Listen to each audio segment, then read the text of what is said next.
There is a circuit in your brain actively sabotaging your chances with women. Evolution put it there 200,000 years ago. And right now, at this exact moment, it is broadcasting a signal so loud that every woman within 10 feet of you can detect it. But you cannot hear it. You have never heard it, and that is precisely why you are invisible. Let me be very clear about something before we go any further. This is not about pickup lines. This is not about confidence tricks or manipulation tactics. This is about understanding a biological reality that has been operating in primate social structures for millions of years. A reality that does not care about your feelings, your intentions, or your sense of fairness. A reality that simply is. You are a primate. She is a primate. And whether you are standing in a coffee shop in Manhattan or sitting around a fire in the Serengeti, the same ancient machinery is running in both of your brains, evaluating, calculating, deciding. The problem is not that women are shallow or cruel or unreasonable.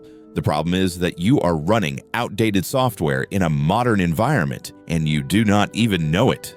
Here is what I mean. When a female primate evaluates a potential mate, she is not consciously thinking about genetic fitness or resource provisioning or offspring survival. She does not need to. Evolution solved that problem 40 million years ago by hardwiring the evaluation criteria directly into her limbic system. She feels it instantly, automatically, without thought. And what she is feeling, what her biological machinery is detecting, is your position in the social hierarchy. Not your bank account, not your job title, not your personality, your position, your status, your ranking in the invisible but very real dominant structure that exists in every human social group. Now, I know what you're thinking. You are thinking this is reductive. You are thinking this is offensive. You are thinking about all the counterexamples, all the relationships that seem to disprove this, all the ways that human beings are more complex than baboons or chimps. And you are right. We are more complex, but complexity is built on top of simple foundations. You cannot understand the mansion without first understanding the foundation. And the foundation, the bedrock, the starting point of all human mating dynamics is primate hierarchy. Let me tell you about a study done by primatologist Franz de Waal at Emory University. He spent decades observing chimpanzee colonies. What he found was this. When a low-ranking male chimpanzee approaches a female, she does one of two things. She either ignores him completely, continuing whatever she was doing as if he does not exist, or she becomes aggressive, defensive, making it very clear that his attention is unwanted. But when a high-ranking male approaches, everything changes. Her body language opens. She becomes receptive, engaging. The exact same female, the exact same context. The only variable that changed was the male's position in the hierarchy. Now here is the disturbing part, the part that most people do not want to hear. The same mechanism exists in humans, not metaphorically, not symbolically, literally. The same neural circuits, the same neurochemical cascades, the same automatic unconscious evaluation process. She is not choosing to ignore you. Her amygdala is doing it for her. Before a single word leaves your mouth, before you make your move, before you even approach, the evaluation has already happened and you failed. The reason this is so brutal, so hard to accept, is because you cannot see it. You cannot measure it. There is no hierarchy chart on the wall showing where you rank. But your nervous system knows. Her nervous system knows, and most importantly, everyone around you knows. They know it from the way you carry yourself, the way you speak, the way you move through space, the way other people react to you. These are the signals. This is the language, and you are fluent in it, whether you know it or not. Let me give you a concrete example. Watch what happens when a high-status man walks into a room. He does not announce himself. He does not demand attention. He does not try. But something happens. Conversations pause. Eyes track. The social field reorganizes itself around his presence. Why? Because his nervous system is broadcasting calm, certainty, entitlement to space, and every other nervous system in the room is picking up that signal and responding to it. This is not charisma. This is not charm. This is biology. This is the CEO of your brain, the prefrontal cortex, sending a message to every limbic system in range, and that message says, I am safe. I am valuable. I am a resource, not a threat. Now watch what happens when a low-status man enters the same room. He tries harder. He talks more. He explains himself. He seeks validation.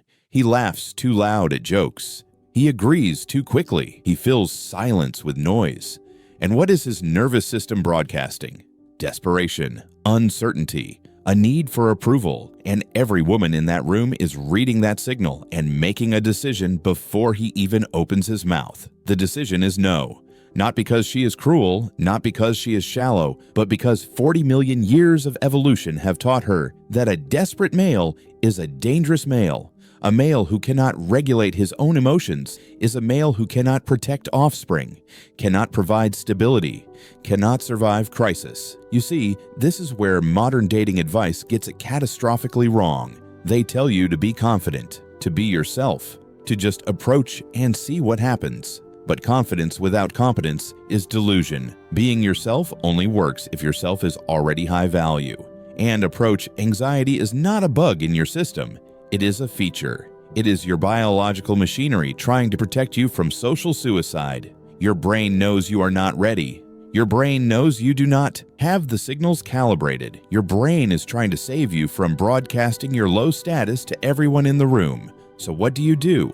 How do you fix this? How do you change your position in an invisible hierarchy that operates below conscious awareness? This is where it gets interesting. This is where determinism meets engineering. Because here is the truth that Robert Sapolsky will tell you if you read his work carefully enough. You did not choose your genetics. You did not choose your childhood. You did not choose the 10,000 micro-experiences that shaped your nervous system into its current configuration. You are not responsible for where you started, but you are responsible for what you do with that information now.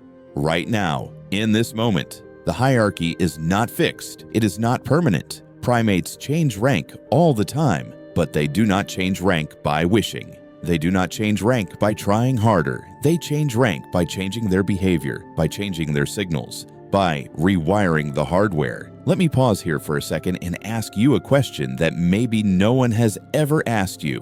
What is the worst part of living with this internal struggle? Not what you tell people, but the part you carry in silence. I want you to know something. What you are feeling is more common than you imagine. Thousands of people are watching this video right now, carrying exactly the same weight. If you have the courage, leave a comment telling me what is the hardest part for you. Your honesty might make someone else feel less alone today.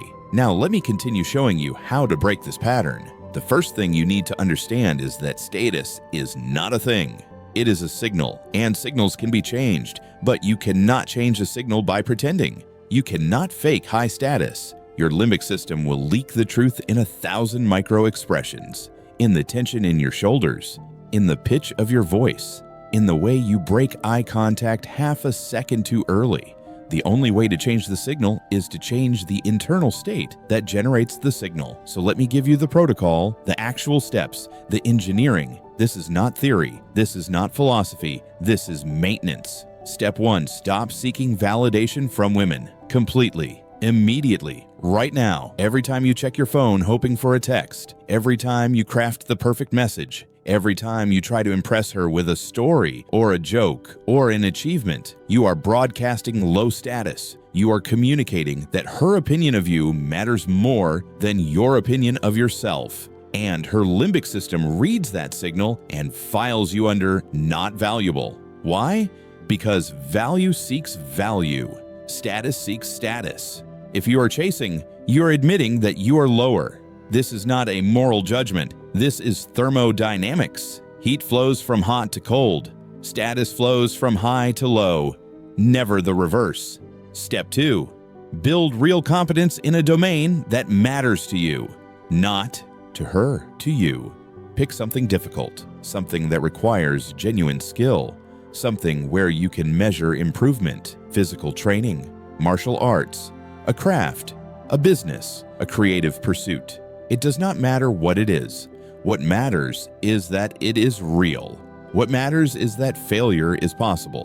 What matters is that you can lose, because competence in the face of real stakes changes your nervous system. It recalibrates your stress response. It teaches your biological machinery that you can handle pressure, and that recalibration shows up in every interaction you have, not because you are trying to show it, but because it is true. There is a concept in neuroscience called neuroplasticity, the brain's ability to rewire itself based on repeated experience. But here is what most people miss. You cannot rewire your brain by thinking about it. You cannot affirmations your way to high status. The brain rewires in response to real feedback from the real world. You need to put yourself in situations where your competence is tested, where you succeed or fail based on your actions, where the scoreboard is objective. This is friction. This is resistance. This is how you build a nervous system that broadcasts calm under pressure instead of desperation. Step 3. Fix your physical markers. I'm not talking about becoming a model. I'm talking about basic maintenance of your biological machinery. Sleep 8 hours every night. Non-negotiable. Your prefrontal cortex, the CEO of your brain, runs on glucose and oxygen. When you are sleep deprived, you are operating with a drunk executive. Your decision-making degrades. Your emotional regulation fails. Your stress reactivity spikes. And all of that shows up in your body language, in your voice, in the way you move through space. Lift heavy things, not for aesthetics, for neurochemistry. Resistance training increases testosterone and growth hormone. It reduces cortisol, the stress toxicity. It teaches your body that it is capable of handling physical load. And your limbic system translates physical strength into psychological resilience. This is not metaphor, this is biochemistry. A man who can deadlift 300 pounds carries himself differently than a man who cannot. Not because he is showing off, but because his internal model of his own capabilities has changed. Eat real food, whole foods, mostly protein and fat. Minimize the processed garbage that spikes your insulin and crashes your energy. Your brain is 40% fat by dry weight. 60% of that is omega-3 fatty acids. If you are eating industrial seed oils and refined carbohydrates, you are literally building your brain out of inferior materials. And that inferior construction shows up in your cognitive performance, in your emotional stability, in the signals you broadcast. Step 4. Control your attention economy. Every time you open social media, every time you watch pornography, every time you consume cheap entertainment, you are flooding your dopamine receptors with unearned reward. You are teaching your biological machinery that satisfaction comes without effort, without risk, without real accomplishment. And that teaching shows up in your behavior. You become passive, reactive. You start seeking hits of pleasure instead of building toward meaningful achievement. And that passivity, that reactivity, is low status incarnate. Dopamine is not the pleasure chemical. Dopamine is the anticipation chemical. It is what drives you toward reward. But modern technology has hacked this system. It gives you tiny dopamine hits every few seconds. Likes, messages, videos, each one delivering just enough reward to keep you scrolling, but never enough to satisfy. This is addiction architecture, and it is destroying your ability to pursue long-term goals that require sustained effort with no immediate payoff. Women can detect this, not consciously, but their biological machinery picks up on the desperation, the scattered attention, the inability to commit, and it files you under unreliable. Step 5. Master the art of outcome independence. This is the hardest step. This is the step that separates men who understand the game from men who are still playing it. Outcome independence means you engage with women from a position of genuine curiosity and abundance, not from need. It means you can walk away from any interaction without your self-worth being affected. It means her yes or her no means exactly the same thing to you, which is nothing. This sounds impossible. How can her answer mean nothing when you want something from her? Here's the secret. You only want something from her if you need external validation to feel valuable. If your self-worth is contingent on her approval, you are not high status. You are a supplicant. You are begging. And begging is the lowest status signal a primate can broadcast. But if you have done the work, if you have built real competence, if you have multiple domains where you are actively improving, if you have abundance in your life, genuine abundance, not fake it, till you make it nonsense, but actual options, actual opportunities, actual value that you bring to the table, then her specific answer becomes irrelevant, not because you are pretending not to care, but because you genuinely do not care, because she is one option among many, because your nervous system knows that rejection from her does not threaten your survival, does not diminish your value, does not change anything about who you are or what you are building. This is what Seneca meant when he wrote that the wise man is content in any circumstance, not because circumstances do not matter, but because his internal state is not contingent on external conditions. Your value is not determined by her opinion. Your value is determined by your competence,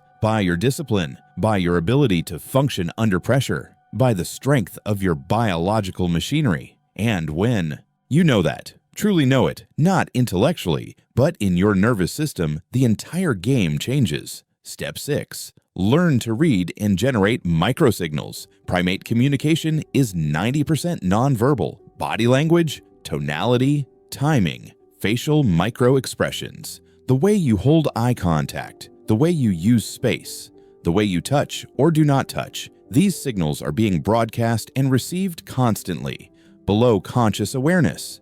Your amygdala is reading her amygdala. Her limbic system is evaluating your limbic system, and the verdict is delivered in milliseconds. High-status males hold eye contact without intensity. They move slowly, deliberately. They do not fill silence with noise.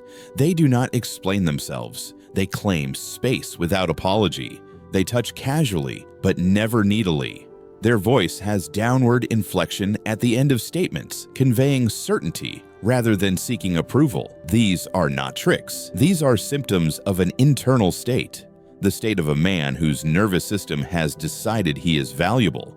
You can practice these signals. You should practice these signals, but understand that they will only work if they are congruent with your internal state. If you try to fake eye contact while your cortisol is spiking and your heart rate is elevated and your hands are sweating, the incongruence will leak. She will feel it, not consciously, but her limbic system will detect the mismatch between your behavior and your biology, and it will file you under threat, under fake, under try hard, under low status. This is why step 2 is non-negotiable. You cannot fake the signals until you have built the foundation. The foundation is real competence, real discipline, real stress tolerance. Everything else is just decoration. Step 7. Understand female mate selection strategy at a biological level. Women are not screening for nice guys. They are not screening for good communicators. They are not screening for emotional availability. Those things matter, but they matter later.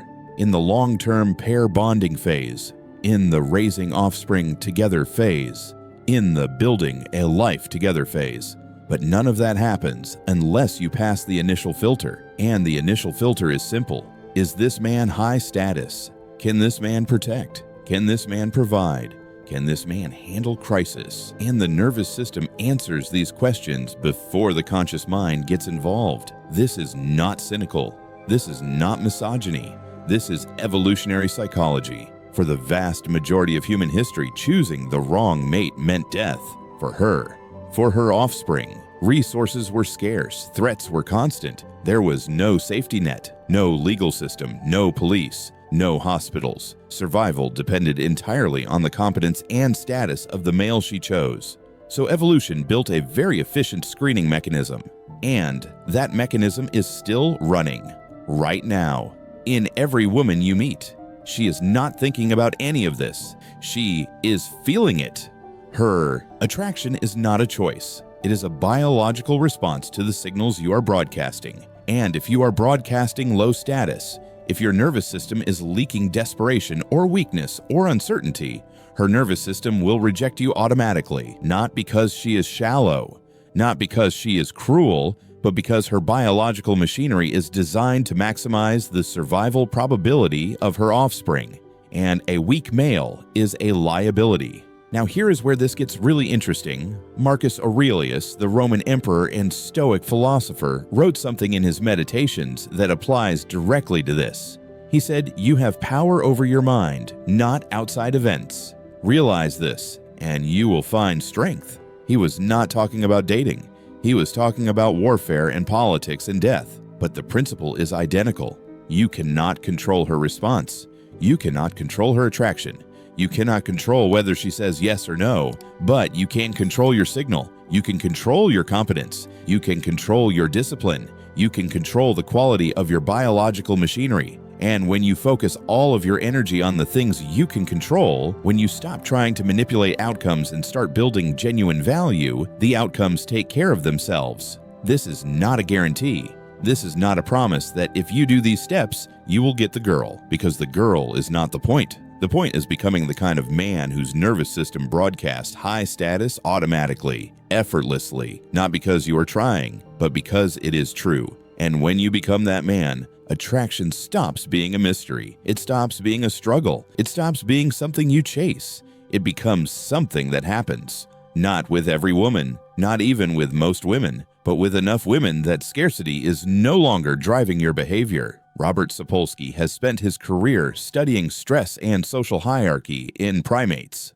One of his key findings is this: low status is toxic. Literally, low-ranking baboons have higher cortisol levels, higher rates of cardiovascular disease, shorter lifespans, more anxiety, more depression. Why? Because their biological machinery is under constant threat. They are always vigilant, always uncertain, always one mistake away from attack. And that chronic stress destroys their health from the inside out. The same thing happens in humans. Low-status males experience chronic stress activation. Their cortisol levels stay elevated. Their immune systems weaken. Their cognitive function declines. And all of that shows up in their behavior, in the way they move, the way they speak, the way they interact. They broadcast threat and weakness simultaneously, and the social environment responds accordingly, including women. But Sapolsky also found something else. When a low-status baboon increases his rank, everything changes. His cortisol drops, his health improves, his behavior shifts. He becomes calmer, more confident, more effective, not because he is pretending, but because his internal biology has changed. The same neurons, the same hormones, the same structures, but different activation patterns, different feedback loops, different results. This is the game. This is what we are doing here. We are hacking your biological machinery. We are changing your activation patterns. We are rewiring the hardware so that your default state broadcasts high status instead of low. And once that rewiring is complete, once the new patterns are established, you do not have to think about it anymore. It just runs automatically below conscious awareness.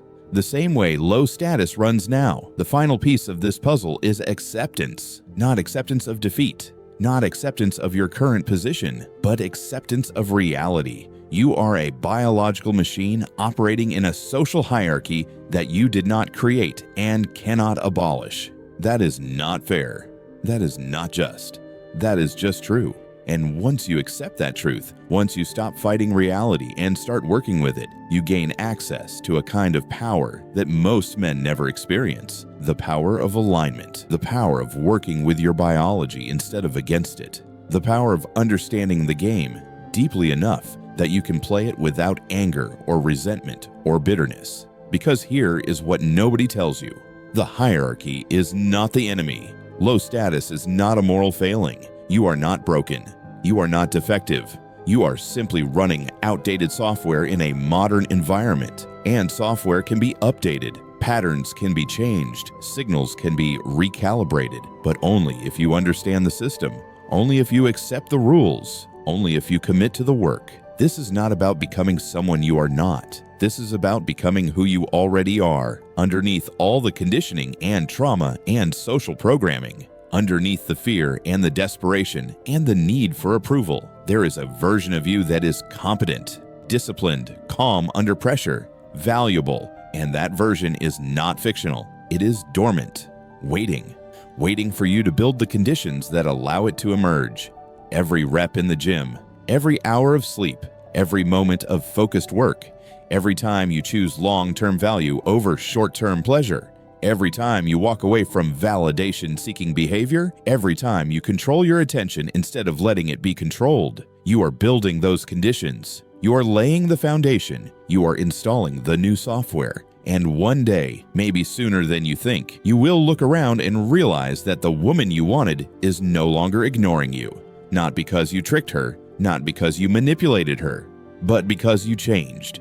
You actually changed, and she is responding to what you actually are, not what you are trying to appear to be. If you made it this far, I already know something important about you. You do not just want to survive your own mind, you want to master it. This channel is not about magic promises. It is about real people sharing real tools that work in the real world. If this makes sense to you, subscribe to the channel. Not because I am asking, but because you deserve a place where you can learn to build the version of yourself you always knew was in there. Biology is destiny until you hack it. This content is for educational and entertainment purposes only. The concepts discussed represent interpretations of evolutionary psychology and neuroscience and should not be taken as absolute truth or professional advice. Real human relationships are complex and multifaceted, and no single framework can fully capture that.